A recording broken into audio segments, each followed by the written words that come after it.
एक इमाम साहब को कहीं जाना था, तो सोचा कि हम तो जोहर असर मगरब में नहीं रहेंगे, तो अपनी जगह पे नमाज कौन पढ़ाएगा। तो मुक्तदियों में से कहा कि भाई हम 3-4 टाइम नहीं रहेंगे, कोई नमाज पढ़ा देगा। तो एक मुक्तदी बोला कि शेख हम पढ़ाएगा। बोला तुम ही जानो। बोला जानना क्या है, नमाजें ना पढ़ाना, हम पढ़ा देगा। इमाम साहब इत्मीनान हो गए, पढ़ा देगा।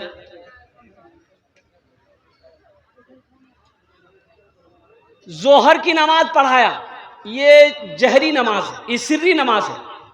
जोहर की नमाज पढ़ाया, असर की नमाज पढ़ाया, सिर्री नमाज है, बुलंद आवाज से कुरान नहीं पढ़ना है। मगरिब की नमाज पढ़ाने के लिए बेचारे आगे बढ़े, तिलावत किए, तिलावत में कुछ भूल हो गई, पीछे से किसी ने लुकमा दे दिया। अब लुकमा दे दिया, मसले से वाकिफ नहीं थे कि सजदा 100 है कि नहीं है, सजदा 100 करेंगे। सोचा दिल में कि सजदा 100 अगर नहीं है, अगर कर लेंगे तो लोग पकड़ेगा, और नहीं है कर लेंगे पकड़ेगा, है नहीं करेंगे फिर भी पकड़ेगा। बड़ा पेशो पेश में पड़ गया हो कि रे बाबा हम की करबो। ए बाबू ए बच्चा नहीं समझ में आया, बैठो वहीं पर, तुम बैठ जाओ वहीं पर।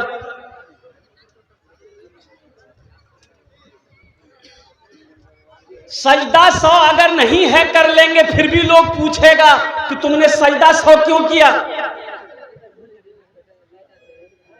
है नहीं करेंगे फिर भी पकड़ेगा। तो बोलेगा हम कैसे बचें। बोला अच्छा परेशान नहीं होना है, आइडिया दिमाग में है।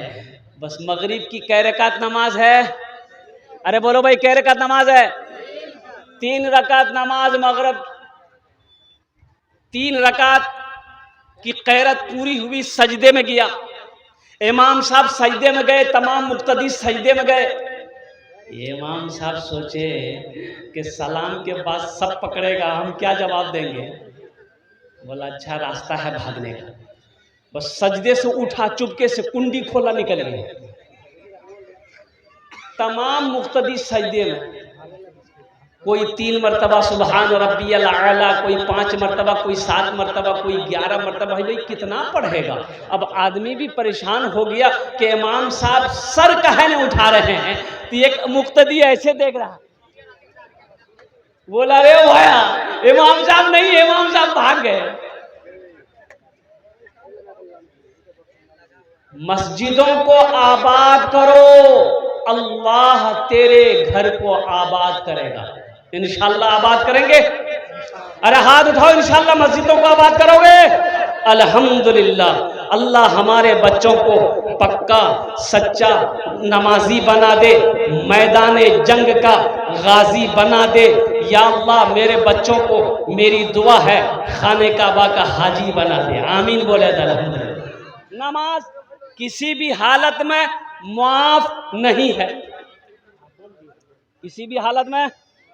अरे बोलो भाई, अरे बोलो भाई। लेकिन सुनो, 2 किस्म के लोग हैं नमाज माफ है, 2 किस्म के लोगों पर नमाज माफ है। आप बोलेंगे मौलाना क्या बोल रहे हो, 2 किस्म के लोगों पर नमाज माफ कैसे है। तो सुनो, एक वो जिसके ऊपर नमाज माफ है जो पागल हो गया है, जिसका मेंटल डिस्टर्ब हो गया है। पागल पर नमाज नहीं है, जब तक वो पागल है नमाज माफ है। जैसे ही मेंटल दुरुस्त हो जाएगा, जैसे ही दिमाग ठीक हो जाएगा, नमाज फिर फर्ज हो जाएगी। पहला नंबर पागल, दूसरा नंबर वो है जिसके ऊपर नमाज माफ है जो मर गया।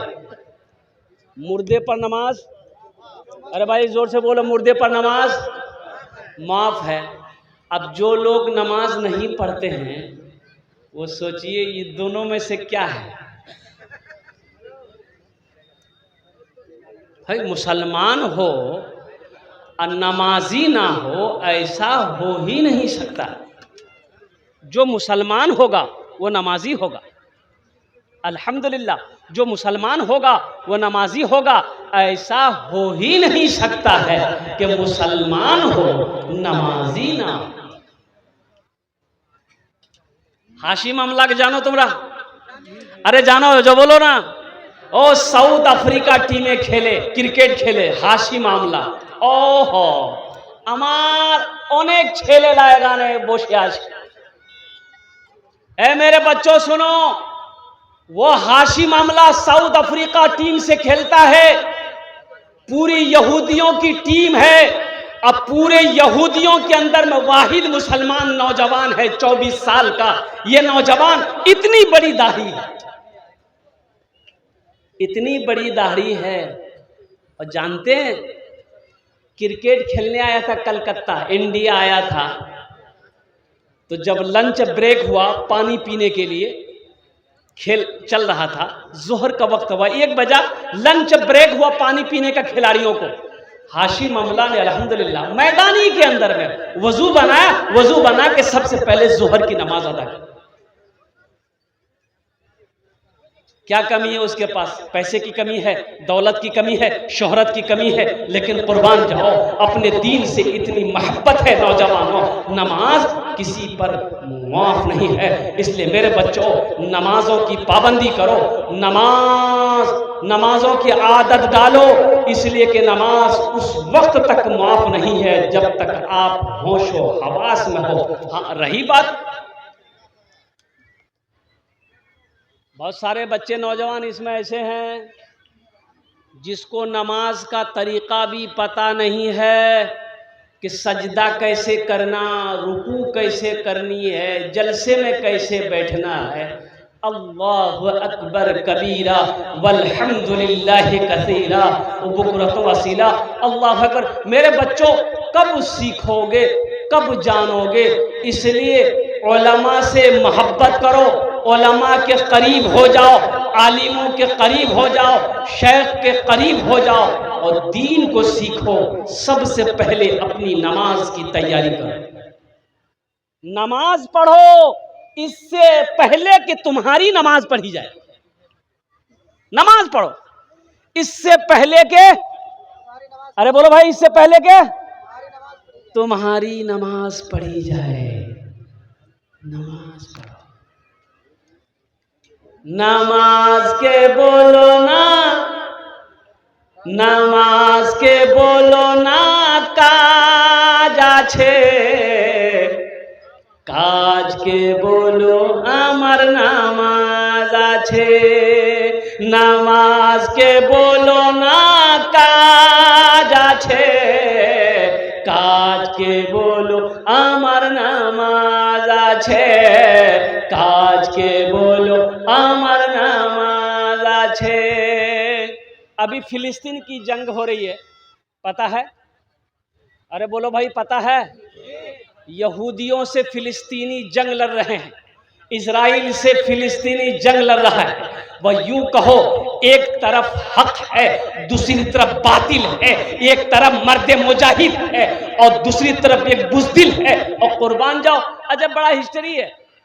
ये फिलिस्तीन, आज जो इजराइल है, ये हकीकत में पहले फिलिस्तीन ही था। ये इजराइल तो अब बना है।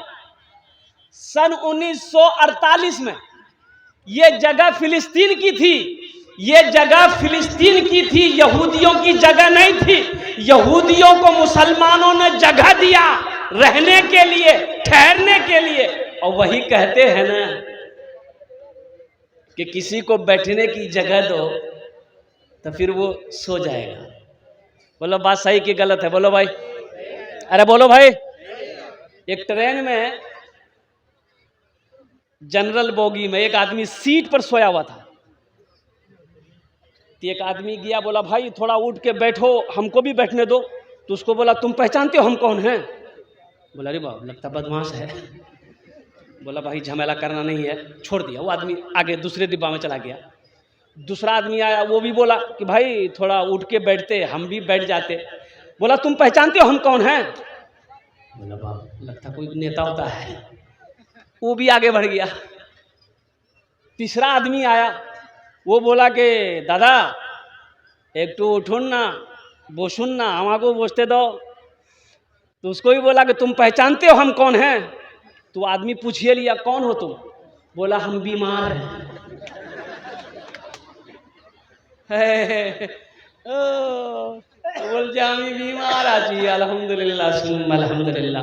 तो मैं ये कहना चाहूँगा मेरे बच्चों, मेरे नौजवानों, नमाजों की पाबंदी करो। मुसलमान हो नमाजी ना हो, ऐसा हो नहीं सकता। तो मैं फ़िलिस्तीन के बारे में बता रहा था। ये फ़िलिस्तीन आज जो यहूदी जंग कर रहा है, फ़िलिस्तीनियों को शहीद कर रहा है, हमारी माँओं को शहीद कर रहा है, हमारी बेटियों को शहीद कर रहा है, बच्चों को शहीद कर रहा है, नौजवानों को शहीद कर रहा है, मस्जिद अक्सा को छीनने की कोशिश कर रहा है। हकीकत में आपको अल्लाह अकबर कबीरा, ये यहूदी जो कौम है ना, सुनो मुसलमानों, जागो, ये जागो। पूरी दुनिया के अंदर में सिर्फ 1% यहूदी है, 1%, लेकिन पूरी दुनिया पर हावी है। क्यों? इसलिए ये जो तालीमी बेदारी कॉन्फ्रेंस तुमने किया है, अल्लाह अकबर कबीरा, इन लोगों ने तालीम को फोकस दिया है, इन लोगों ने तालीम को फोकस किया, एजुकेशन को फोकस किया। और जानते हो, यहूदी का बच्चा जब पैदा होता है ना, यहूदी का बच्चा जब पैदा होता है, जब बच्चा चलने लगता है ना, तो यहूदी लोग अपने बच्चे के एक हाथ में किताब देता है, एक हाथ में कलम देता है।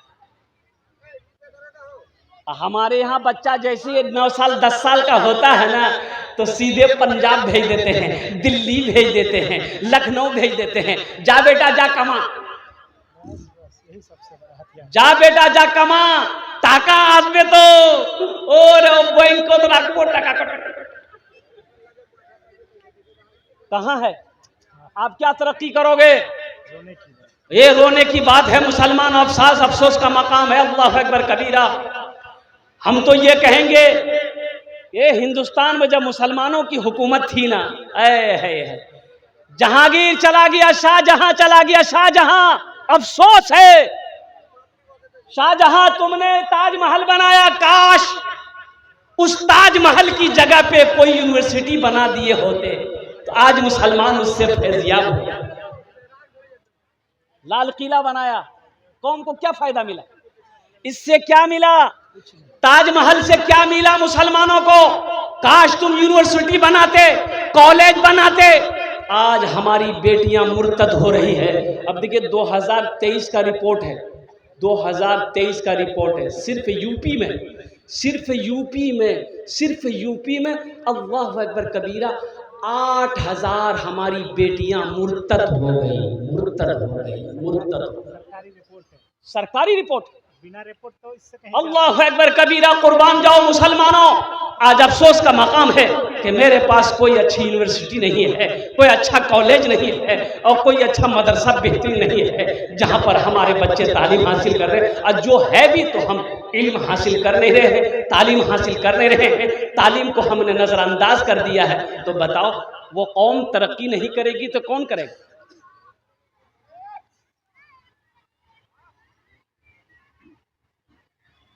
कौन करेगा? जाहिल तरक्की करेगा? अरे बोलो भाई, नहीं। अरे पढ़ा लिखा तरक्की करेगा कि जाहिल तरक्की करेगा? तो पढ़ोगे कहाँ? धान के खेत में? धान के खेत में पढ़ोगे, मक्का के खेत में पढ़ोगे कि कॉलेज में पढ़ोगे, यूनिवर्सिटी में पढ़ोगे, स्कूल में पढ़ोगे, मदरसों में पढ़ोगे, मकतब में पढ़ोगे? पढ़ोगे तब ना, कब पढ़ोगे? एक नौजवान एक मौलवी साहब से कहा, मौलवी साहब रुकिए, एक सवाल का जवाब दे दीजिए। बोला की सवाल आज है जवाब? बोला सुन लीजिए, अगर सवाल का जवाब सही नहीं दे पाए तो 500 रुपया फाइन ले लेंगे आपसे। बोला क्यों तुम ही फाइन ली भी हमारे? बोला इसलिए कि आप आलिम ना हैं, पढ़ा लिखा हैं, 500 रुपया फाइन देना होगा। तो हजरत ने, मौलाना साहब ने कहा कि बाबू अगर हम जवाब नहीं दे पाएंगे तुम ही जवाब दे देना। बोला ठीक हजरत, अगर हम भी जवाब नहीं दे पाए तो आपको 50 टका हम फाइन देंगे। बोला का है, हमसे 500 रुपया लेगा और तुम 50 टका देगा? तो ये नौजवान बोला कि शेख आप आलिम हैं, हम जाहिल हैं, तो आलिम और जाहिल में मुकाबला तो नहीं है ना। तो शेख ने कहा कि ठीक है, बताओ तुम्हारा सवाल क्या है। तो ये नौजवान ने सवाल किया कि शेख बताइए वो कौन ऐसी चिड़िया है जो आसमान में जब उड़ती है, बुलंदी पे जब उड़ती है तो उसका पैर जो है सर पे आ जाता है। तो हजरत मौलाना शेख साहब सोचने लगे, अरे बाबा, कोई ऐसा परिंदा नहीं है जो आसमान पर उड़ते हुए उसका पैर सर पे आ जाए, इसलिए कि तमाम परिंदे जब आसमान पे उड़ते हैं तो उसका पैर नीचे होता है। भाई नीचे होता नहीं होता? अरे बोलो भाई, बैलेंस है, पैर बैलेंस है। 1 घंटा हो गया, पसीना पसीना हो गए शेख साहब। बोले बाबू हमको पता नहीं है। बोला निकालिए 500 रुपये। तो शेख साहब 500 रुपया उसको दे दिया कि ठीक है ले लो। तो अब शेख साहब बोले बाबू हम तो नहीं बता पाए, अब तुम ही बता दो वो कौन ऐसी चिड़िया है। ये नौजवान वही 500 रुपया में से 50 टका दे दिया। बोला शेख हमको भी पता नहीं वो कौन ऐसी चिड़िया है।